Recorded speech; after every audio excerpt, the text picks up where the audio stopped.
Hey everyone, and welcome to the channel. So today we're going to take a look at this 2023 Kia Telluride SX Prestige X-Line, finished off in wolf gray. We'll go over the MSRP once we go over all the specs and features and get this out on the road. So starting off underneath the hood, this has a 3.8 liter V6. It's paired to an 8-speed automatic transmission, pumping out 291 horsepower, 262 pound-feet of torque. That power sent through the full-time 4-wheel drive system. This weighs in right around 4,500 pounds. It'll do 0 to 60 in just under 7 seconds with a top speed of 132. It also has a fuel capacity of 18.8 gallons. You'll expect to see around 18 miles per gallon in the city, 24 out on the highway. This also has a wheelbase of 114.2 inches. Its overall length is 196.9.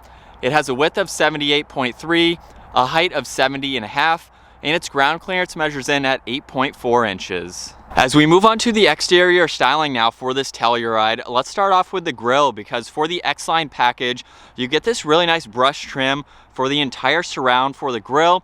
We even have the all-new Kia badge finished off in brushed aluminum, where there's also a forward-facing camera, which is a part of the 3D camera system that is offered for this. There's also some cutouts in that upper grille to provide a little bit more cooling to that engine, along with the cutout right in the middle and of course in the lower section of the bumper, where you'll see more of that brush trim where the parking sensors are also integrated into it.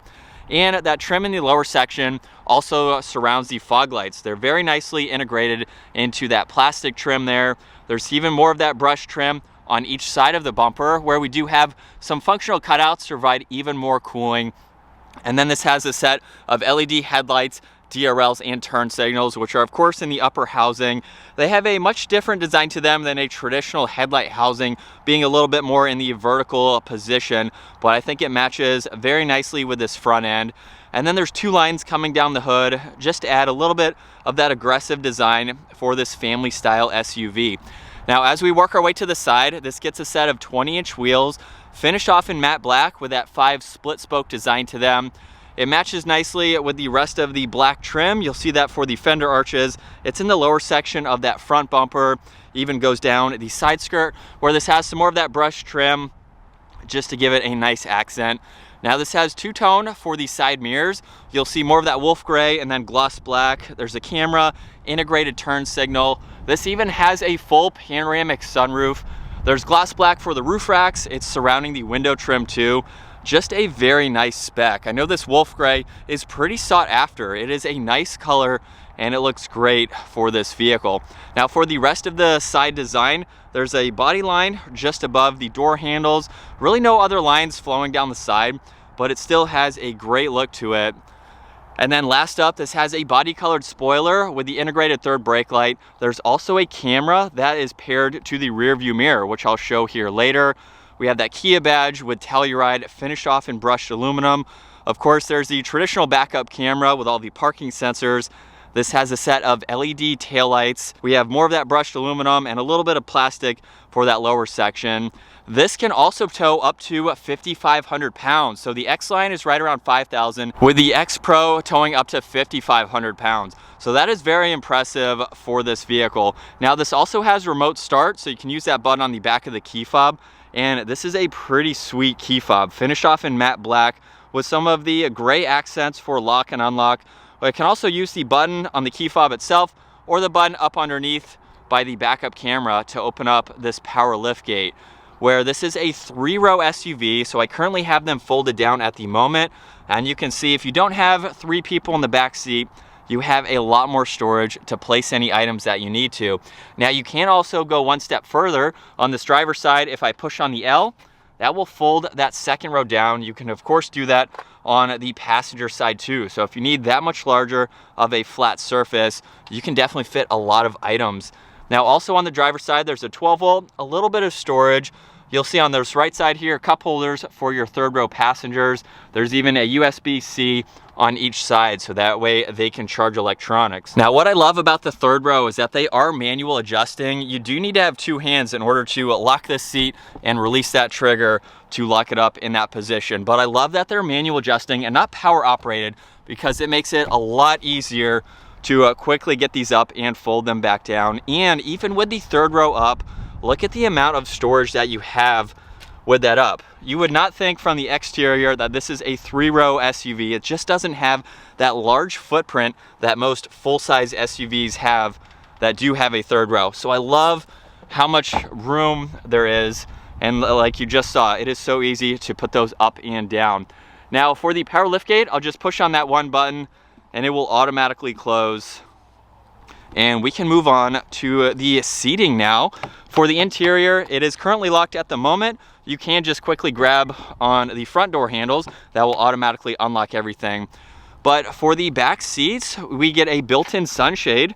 So you can use that as needed. If you have kids in the back, you can protect them from the sun a little bit more. This has the wood trim, brushed aluminum accents, even gets heated and ventilated captain's chairs. We have the Harman Kardon sound system, a little bit of storage space in the lower section, and then of course that leather that you can see on the armrest. And then as you can see, there's more of that color for the entire interior. Now it is very easy to make our way to the 3rd row. So I can either push this button on the side or the one up by the headrest, and in doing that, the seat will move forwards. You can move it the rest of the way forwards, or the backrest there. And at 5'10", I can work my way into the 3rd row, where I will say you do have a good bit of space. Now the 2nd row does move forwards and backwards, so if you need a little bit more leg room for your 3rd row passengers, it's doable. At 5'10", I still have about an inch above my head, and like I mentioned earlier, you can have 3 people back here. Maybe at my size, just 2 people, mainly for smaller kids. So if you need to use the 3rd row, they're functional for people to be in, and you can even get a look at the Alcantara headliner.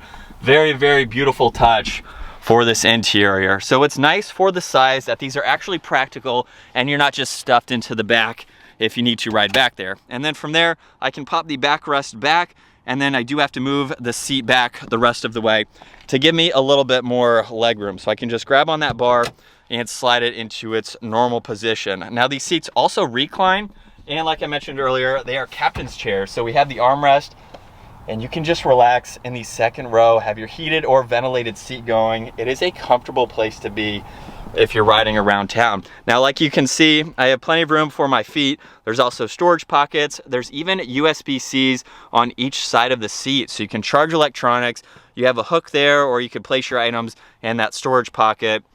2 cup holders are in the center. There's a 3-prong outlet and a 12-volt down below. And you have another entry and exit way into the 3rd row if you don't want to adjust the seats, so you can quickly walk through the middle. And then up in the ceiling, we have the climate adjustments for back here. So we have temperature, fan speed, where you'd like the air to go. Dome lights are just in front of that too. And then more of the Alcantara, beautiful design. So let's work our way to the front seats, where the door panels finish off just like the rear. However, there's all the window adjustments, side mirror adjustments, which are power folding. This gets a set of memory seating adjustments too, and a little bit more storage, more of the same trim accents. It's a nice interior for the money. Now there is a little bit of plastic in the upper section of that door panel, but that is to be expected for this type of vehicle. We have the same design with X-Line now, right in the middle of that seat. Beautiful design for the insert, and then of course they are automatic, so all those adjustments are down on the side. Now this is a very low vehicle, so it is easy to enter and exit. And now for the steering wheel, we can look at the quick graphic there. Completely finished off in solid leather. We have some gloss black accents along with the brushed aluminum. Let's fire this up though. With my foot on the brake, that button is over on the right side, and we can bring this to life. And you will see for the digital gauge cluster, at the moment on the left side is the miles per hour and the fuel level. On that right side, there's the tach and the engine temperature. And right in the middle, you can scroll through a lot more information using this control over on the right side of the steering wheel. So above that, we also have a pages icon to further go through that. And then you'll notice the cruise control and adaptive cruise control settings along with the steering assist. So right now it is showing miles per hour. We can also look at drive information for your trip information. You have your accumulated. You can look at your auto start along with your miles per hour. There's even a compass to pull up. You can monitor where the power is being sent through that all-wheel drive system, even monitor the TPMS. We have the adaptive cruise, so when that is on and running, you can monitor that. Now on this left side, you will notice Bluetooth and voice commands along with mode, volume and tuning, and then there's a favorites button too. If I push once on that, in the infotainment system, you can actually configure what you would like that button to be. So if you use the map a lot, or you have your passenger talk where you're talking to your kids, anyone in the back, you can set that to quickly go through any of those, which is very nice. Now over on the left side, you'll notice that this has traction control, which of course you can turn on and off. We have the power liftgate, which you can open and close using this. There's a downhill assist control along with dimmer switches for the gauges. And then this also has a tow mode. So just by pushing on that, you'll see the gauge cluster change, where you can get a little bit more throttle response if you are towing some heavy weight. Now there's some more of that trim along with one air vent. This even has the head-up display. Currently it is showing miles per hour and the speed limit sign.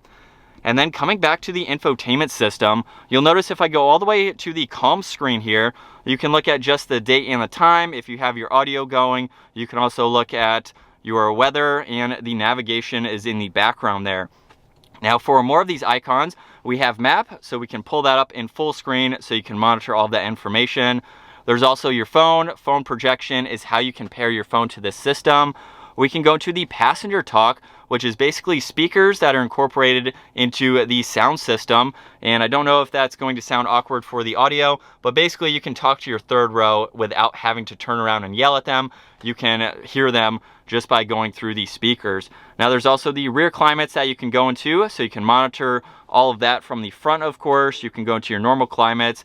And then there's a few other icons here. More of that wood trim goes all the way to the passenger side. You will see two air vents in the middle, and then more of the brushed aluminum. We have power and volume and tuning on both sides, and then physical buttons for shortcuts to get into all this information. So it is nice to have those. There's also seek and track, and then another favorites button, so you can customize this one how you would like it for all of that information. Now there's no home button that I've seen for any of those. So if you want to go back to home, you just simply tap that on the screen and you can get back to that setting there. Now underneath that, this does have a heated steering wheel. We have the climate adjustments for driver and passenger with fan speed, where you like the air to go, defrosters, and everything like that. This also has heated and ventilated seats for your driver seats. So it is nice to see that. There's also a wireless charging pad, a little bit of storage, and some other auxiliaries, so that way you can charge even more electronics. And that cover is finished off in gloss black, so you can further hide any of those items. Now on both sides of the shifter, there is a grab handle, so you can hold on if you need to. We have two cup holders and a little bit of storage. It's perfect for a phone to place it upright if you want to have somewhere to place that. And then looking at the shifter with the release on that left side, if I put this into reverse, this has the 360 camera system. Now on this left side, if I push on these arrows, you still have that top-down view on the right side, but you have a few different angles that you can look at on this left side. And then underneath that, we have the full 360 view. Now it is very sensitive, like I mentioned earlier, to the touch. So you can quickly go around this entire vehicle and get all of the visibility that you need. I really like the graphics for the system. There's various settings that you can go into just to configure this as needed.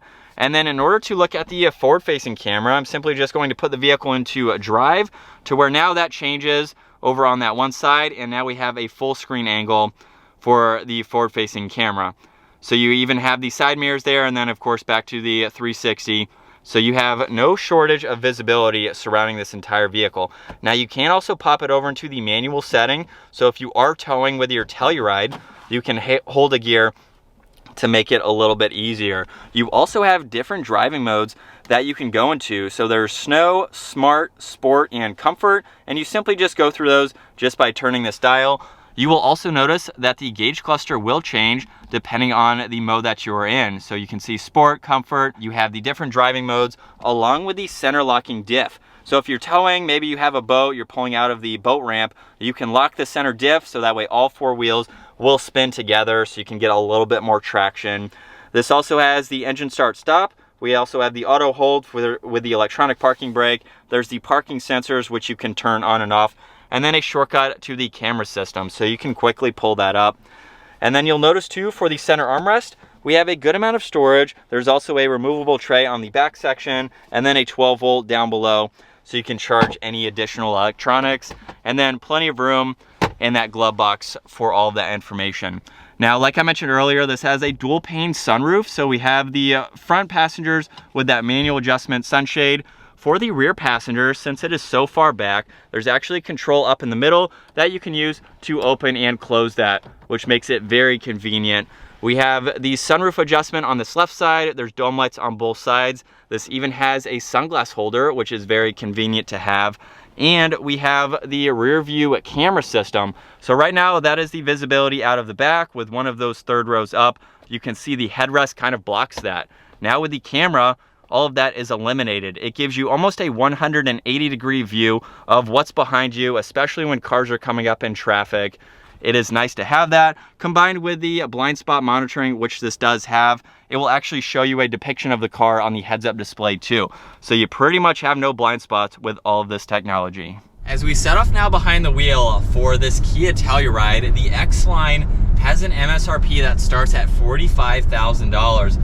Now personally, I haven't been around the Kia Telluride all that often, but for the few days that I've been behind the wheel of this, I am honestly shocked and blown away with what you get for that sub $50,000 three-row SUV. You can tow with this, you have space for 7 people, and look at the materials that you get. Now I will say there is some plastic that you will see, but regardless, for the price, Alcantara headliner, all of the technologies, the adaptive cruise. I've personally been looking for an SUV. I've been looking at BMW because I really love BMWs, but a lot of the add-on options that you have to get really drive the price up, and not just with BMW, some other models too. And I'm not trying to bash any car here and there. I really do love BMWs, but there's good manufacturers out there, and honestly, I think people give Kia a lot of hate because of where they used to be versus where they are right now. Sub 50 grand, you are competing with vehicles that are 15, 20 grand more, even more expensive, and you will have, you know, some of the plastic replaced, of course. They might just have a covering of what looks to be leather with plastic or actual leather on door panels. So for this, we do have the plastic again. But honestly, for that much less money for this type of vehicle, I am really digging this. I think that this would be a car that I would personally buy. And I'm a performance car enthusiast. I like sports cars. I like SUVs that have performance. So while this is not a performance-oriented type of SUV, it's still an SUV. You can tow up to 5,500 pounds with this vehicle. So, I mean, that's pretty impressive. You can throw on a small trailer. You know, you're not out trying to haul farm equipment, something like that. But you have so much space as well to tow whatever you want, to put whatever you want in the back. What's cool about Kia is that you don't really have to spec them with options. They kind of give you just the trim level, and that's what you get. So if you're picking this SX Prestige X-Line, this is what you get. You're not really adding on anything or taking anything away unless you go to a different trim level. So in a sense, you're not really building it to your specifications. You're kind of buying it as is, with a few exceptions here and there. But if you're buying this model, this is pretty much how it's going to be, minus color and cosmetics like that. And as we come up to the on-ramp now, we are going to put this into sport mode. And you'll be surprised with this V6 engine. Let's give it some gas. So that is pedal to the floor. It's not crazy fast, but honestly, for what it is and its weight, it gets up and moves. So you don't have to worry about it being underpowered by any means. And I also forgot to mention too, when you put on your turn signal, you can see a camera on that left side, or whichever turn signal, of course, you have going on. And there's just some traffic over on that side there. But you have that additional visibility if you even need that. So for under $50,000, the X Pro starts right at $51,000. So you can break 50 grand if you go with that next level. Basically just gives you different wheels. You can tow a little bit better because it has a different suspension. For the Telluride in general, sub 50 grand for this SUV. I'm really blown away. Kia and Hyundai have definitely stepped up their game And real quick, as far as wind noise, road noise goes, while I'm out on the highway, we have a 18-wheeler next to us. You can't really hear it. I mean, it's kind of what you would expect. So this isn't an ultra luxury focused brand, but it still gives you some of those luxury features and the driving feel. Sound as well, you know, not crazy loud. There's no tire noise, anything like that. But it also just gives you a nice, comfortable place to be where you can definitely rack up the miles. So I'm very impressed. Like I said, Hyundai and Kia have really stepped up their game in the last few years. And for anyone who doesn't like Hyundai or Kia, you know, obviously it's a personal preference, but if you don't like them and it's because of where they used to be compared to where they are now, you definitely have to get in one and really see what it's like, because this is a nice vehicle for the money. Again, I really don't have any complaints, anything to pick apart. I'm going to be driving this for the next few days, and honestly, I really like it. I think it's a good vehicle, even at highway speeds. Let's get back up to speed here. And just like that, we'll put it back into eco mode though for the remainder of my cruising drive. Yeah, this is nice for 50 grand. I honestly, this is on my list of vehicles to seriously consider for this style of vehicle. But I think that is going to wrap it up for this 2023 Kia Telluride SX Prestige X-Line. If you enjoyed today's video, give it a huge thumbs up. Consider smashing that subscribe button so you don't miss out on our daily uploads. And I will see you all in the next video.